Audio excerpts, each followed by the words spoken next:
हिमाचल प्रदेश में 2 महीने से चल रहा सीमेंट विवाद हल होने की जगह और उलझ गया। अडानी ग्रुप किसी भी तरह से समझौते को तैयार नहीं है। इससे ये संवेदनशील मामला प्रदेश में संकट के रूप में खड़ा हो गया है। राज्य सरकार की ओर से पूरे मामले में मध्यस्थता की भूमिका भी किसी काम नहीं आई। स्थिति यह है कि कंपनी प्रबंधन ने ट्रक ऑपरेटर्स की मांग के उलट माल भाड़े की दरें बढ़ाने की जगह और घटा दी। मंगलवार को उद्योग मंत्री हर्षवर्धन चौहान की अध्यक्षता में ट्रक ऑपरेटर्स जबकि कंपनी के सीईओ से बैठक में सीएम सुखविंदर सिंह सुक्खू स्वयं शामिल हुए। इसमें अडानी ग्रुप के सीईओ ने विवाद हल होने की उम्मीद पर पूरी तरह पानी फेर दिया। उन्होंने कंपनी की ओर से नए प्रस्तावित रेट दिए जो ऑपरेटर्स को स्वीकार नहीं है। ऐसे में ये मामला अब और उलझता नजर आ रहा है। पंजाब दस्तक के लिए सुरेंद्र राणा की रिपोर्ट। और जो फील्ड में हम देखते हैं प्रैक्टिकली गवर्नमेंट की तरफ से काफी सारे मोर्चों पे इनकी घेराबंदी शुरू हो चुकी है और कर भी दी गई है। जैसे माइनिंग की इनकी लीज कैंसिल करने की इनको नोटिस इशू हुए हैं। इलीगल इनकी जो वहाँ पर इंक्रोचमेंट है उसको इजेक्टमेंट की इनकी प्रोसीडिंग चली है, एनवायरमेंट से रिलेटेड चली है और बहुत सारे इश्यूज पे गवर्नमेंट ने इनको एक्शन इनके खिलाफ शुरू कर दिया जो हमें फील्ड में भी देखने को मिलते हैं और गेट पे वहाँ पे नोटिस की चस्पानियां भी हुई है। हिमाचल में अडानी क्योंकि चाहता है कि मैं नया मालिक हूँ यहाँ पे, इसलिए ऑपरेटरों के जो उनके फ्रेट है वो कम किए जाए। तो गवर्नमेंट ने भी साफ उनको कहा है कि सरकार चेंज हुई तो मुलाजिमों की तनख्वाहें कम थोड़ा करेंगे। लॉ ऑफ द लैंड है वो उनको मानना पड़ेगा। जो हमारे पुराने एग्रीमेंट्स बने हैं, एक फार्मूला बना है, वो आगे फार्मूला किसी व्यक्ति विशेष का बनाया फार्मूला नहीं है, गवर्नमेंट का बनाया हुआ फार्मूला, स्टैंडिंग कमेटी का बनाया फार्मूला है जो कि 2010 का फार्मूला है। उसमें 5 IAS ऑफिसर्स के इंस्ट्रक्शन पे डीसी डिस्ट्रिक्ट मजिस्ट्रेट सोलन के जो ऑर्डर है उसके तहत जो मौजूदा फ्री स्ट्रक्चर दाड़ाघाट में है और हमारे सब डिवीजन में मांगल बागा में है, अल्ट्राटेक का है, वो गवर्नमेंट द्वारा नोटिफाई किया गया है। हमारे कोई अपने बनाए हुए फ्रेट नहीं है। किस लाइन पे नेगोशिएशन होगा? आपका मिनिमम रेट क्या होगा? देखिए हमारा मिनिमम फ्रेट जो है ना जी, हमने मिनिमम फ्रेट हमने कहा कि एक फार्मूला बना है जो कि मैं टाइम एंड अगेन रिपीट कर रहा हूँ। ये फार्मूला गवर्नमेंट ने बनाया है और एक लीगल डॉक्यूमेंट बना है। इस फार्मूले के तहत दाड़ाघाट का फ्रेट 13 रुपए 42 पैसे बनता है। आज कॉम्प्रोमाइजिंग फ्रेट वाली बात थी तो कॉम्प्रोमाइजिंग फ्रेट हमने जो सब डिवीजन में अल्ट्राटेक ने जो अभी 13 पैसे की हाइक वहां के ऑपरेटर्स को दी वो लगभग 10 रुपए 70 पैसे बनती है। तो हमने कहा था आप छोड़े हमारे फार्मूला को भी, अगर आप डिस्कार्ड कर रहे हैं तो आप जो सब डिवीजन के फ्रेट हो तो हमें दो। तो ये उससे भी आज रिजाइल करके उसको भी देने से इनकार कर दिया। जो कि पिछले कल इन्होंने कहा था 9 और 10 रुपए, 9 मल्टी एक्सल और 10 रुपए सिंगल एक्सल का, आज 8.5 और 10 पे आ गए। तो ये गवर्नमेंट को भी बिफूल कर रहे हैं और हमें तो कर ही रहे। तो आप लोग देख रहे हैं इनका जो कंडक्ट है पूरा हिमाचल देख रहा है। देखिए इसकी कई परसेप्शंस लोगों में बन रही है, कोई इसको पॉलिटिकल वेंडेटा मान रहा है, लेकिन हम इस मंच से ऐसी को बात करने वाले नहीं है। ये ऑपरेटर्स का मंच, इसमें हर आइडियोलॉजी के लोग हैं। हमारा एक सिर्फ एक झंडा है, वो ऑपरेटर का झंडा है। हो सकती है इसके पीछे कोई और भी रीजन, लेकिन मैं इसको दूसरे एंगल से देखता हूँ कि ये लॉजिस्टिक को अपने हाथ में लेने की फिराक में है, जो कि हाँ यहाँ पे होने नहीं देंगे। 2 महीने हम तो ये कह रहे हैं इस मंच से हिमाचल की जनता को भी हम अप्राइज कर रहे हैं कि हमने हिमाचल की जनता को कहीं असुविधा नहीं होने दी। हमने चक्का जाम वापस लिया, हम गवर्नमेंट के साथ खड़े रहे क्योंकि गवर्नमेंट हमारे साथ थी। आने वाले दिनों में हम एक अडानी को मैसेज देना चाहते हैं कि हम और 6 महीने खड़े रहने के लिए तैयार हैं, और 6 महीने तक। लगभग कितना लॉस हो गया होगा अभी तक? जितना भी हमारा लॉस होगा हम उसको कर लेंगे। हमारी गाड़ियां फाइनेंसर उठा के ले जाएंगे, हम उसको दोबारा जीरो से शुरू कर लेंगे। लेकिन अडानी अपनी शर्तों पे हिमाचल की जनता को डिक्टेट नहीं कर सकता।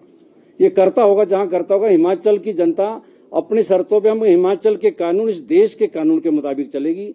हिमाचल हमारी जनता, हमारे ऑपरेटर अडानी के बनाए हुए कायदे कानून पे हम नहीं चलेंगे। 6 महीने अब तैयार हैं और हम 6 महीने और अभी तैयार है। अडानी इस बात को नोट कर ले, आज हम झुकने वालों में से नहीं है। रात को मुख्यमंत्री जी के साथ ट्रक ऑपरेटर्स की मीटिंग हुई थी और उसमें ये तय किया, क्योंकि रेट्स की फ्लक्चुएशन थी, जो एम्प्लॉयज़ जो हैं अडानी ग्रुप के थे वो रेट्स पे क्लैरिफिकेशन नहीं कर रहे थे। तो मुख्यमंत्री जी ने इनके सीईओ है मिस्टर कपूर, उनको आने के लिए हिमाचल प्रदेश में कहा है। वो आज सुबह आए हैं और आज हमारी जो है मीटिंग जो है दोनों पार्टीज, ट्रक ऑपरेटर यूनियन भी और सीमेंट का जो मैनेजमेंट है, उनसे आज हमारी विस्तृत रूप से बहुत लंबी चौड़ी चर्चा हुई है। सीमेंट प्लांट वालों ने भी अपना रेट कोट किया है जो कि बहुत कम है और हमने वो रेट ट्रक ऑपरेटर यूनियंस को भी बताया है, मगर ट्रक ऑपरेटर यूनियन ने कहा है कि भाई वो रेट जो है बहुत कम है, हम इस रेट पे मानने को तैयार नहीं है। उन्होंने जो सीमेंट प्लांट है उन्होंने 10 रुपये फॉर 6 टन सिंगल एक्सल और 9 रुपये जो है वो डबल एक्सल वाली गाड़ी का रेट कोट किए हैं। और जबकि ट्रक ऑपरेटर यूनियन ने जो रेट कहे हैं वो 10 रुपये 70 पैसे पर किलोमीटर जो है वो उन्होंने रेट कोट किया है। और मल्टी एक्सल के लिए जो है उन्होंने 5% जो ये रेट है इसका रिबेट करने की बात की है। हमने विस्तृत रूप से दोनों पार्टियों से चर्चा की है, अकेले में भी बात की है और इकट्ठे बिठा करके भी दोनों पार्टी से बात की है, मगर वो जो है वो अभी जो है उसमें बात नहीं बनी है और अभी दोनों पार्टीज जो है वो अपने अपने रेट्स पे अड़ी हुई है। तो ऐसा ना, जो ये डिस्प्यूट है ना, ये डिस्प्यूट है दो पार्टीज के बीच में, सीमेंट ओनर और ट्रक ऑपरेटर। हम तो जो है सरकार तो एज ए मीडिएटर काम कर रही है और हमने मुख्यमंत्री जी ने प्रिंसिपल सेक्रेटरी इंडस्ट्री की अध्यक्षता में कमेटी बनाई है जिसमें 3 सदस्य हैं। मैंने खुद अपने आप जो है कोई कम से कम 6 मीटिंग्स जो है मैंने ट्रक ऑपरेटर्स और अदानी ग्रुप के साथ आपस में हमने की है। हम तो एज ए मीडिएटर काम कर रहे हैं। This is a dispute between 2 parties and we are trying to resolve it. अब अगर वो दोनों पार्टी अपना एक एटीट्यूड, एडमेंट एटीट्यूड रख ले तो हम तो उसमें कोई विषय ज्यादा नहीं कर सकते। ठीक है, ये आपकी बात ठीक है कि मुख्यमंत्री जी के क्लियर कट आदेश है कि हिमाचल प्रदेश के जो ट्रक ऑपरेटर्स है जिन्होंने अपनी जमीनें दी हैं उस प्लांट को लगाने के लिए, उनके इंटरेस्ट वॉच करना जो है हमारी प्राथमिकता जो है। अब अभी तो खैर हमारे निगोशिएशन जारी है, ऐसा नहीं है कि अगर आज हमारे निगोशिएशन आपस में वार्तालाप नहीं हो पाई है, कोई कंसेंसस रेट नहीं बना, तो इसका मतलब ये नहीं है कि ये जो हमारी नेगोशिएशन है या हमारे वार्तालाप है वो हमारा खत्म नहीं है। It is going to continue. अभी हमने मुख्यमंत्री जी को कहा है और मुख्यमंत्री जी ने भी कुछ हमें इंस्ट्रक्शन दिए हैं और we are trying to follow on it. तो खत्म नहीं है, अभी कल परसों 1-2 दिन में फिर से दोबारा से हमारी विस्तृत रूप से चर्चा होगी और हम इसको रिजॉल्व करने की कोशिश करेंगे। आपके बात से सहमत हूं, लॉस तो इसको तीनों पार्टीज को हो रहा है।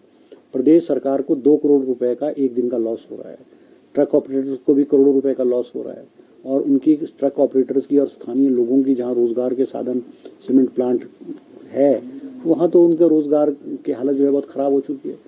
सीमेंट कंपनी को भी नष्ट हो रहा है। मगर अब ये समझने की बात है, हम तो एज ए मीडिएटर हम जो है वो बात कर रहे हैं। अब अगर फर्दर एक्शन क्या लेगी सरकार वो तो वो समय बताएगा, मगर we are with the truck operator. मैं चाहूंगा ये पॉलिटिकल इशू नहीं है और आप इसको पॉलिटिकल इशू पे मत जोड़ो। ऐसे है कि ये जो डिस्प्यूट है इसमें जहां सरकार और कांग्रेस पार्टी चिंतित है वहां भारतीय जनता पार्टी के भी सभी लोग, माननीय विधायक जो है इसमें अपनी अपनी राय दे रहे हैं और इसको रिजॉल्व करने की कोशिश कर रहे हैं। हमारी कई मीटिंग में त्रिलोक जम्वाल जी और रणधीर शर्मा माननीय विधायक हैं जो दोनों भारतीय जनता पार्टी के वो थे, उन्होंने जो राय जी है हमने उसको फॉलो किया है। आज भी हमारी जो मीटिंग थी मैंने खुद दोनों माननीय विधायक को टेलीफोन किया था और उनका कहा था कि आप भी इस वार्तालाप में आए, मगर उनका पहले प्रोग्राम बना हुआ था वो नहीं आ पाया। तो it is not a political issue. देखो इसमें सभी राजनीतिक पार्टी के लोग जुड़े हुए हैं एंड जहां सरकार की जिम्मेवारी इस डिस्प्यूट को रिजॉल्व करने की है वहां भारतीय जनता पार्टी जो कि एक रिस्पॉन्सिबल ऑपोजिशन पार्टी है यहाँ पे, वो भी they are worried and we are going to collectively resolve it.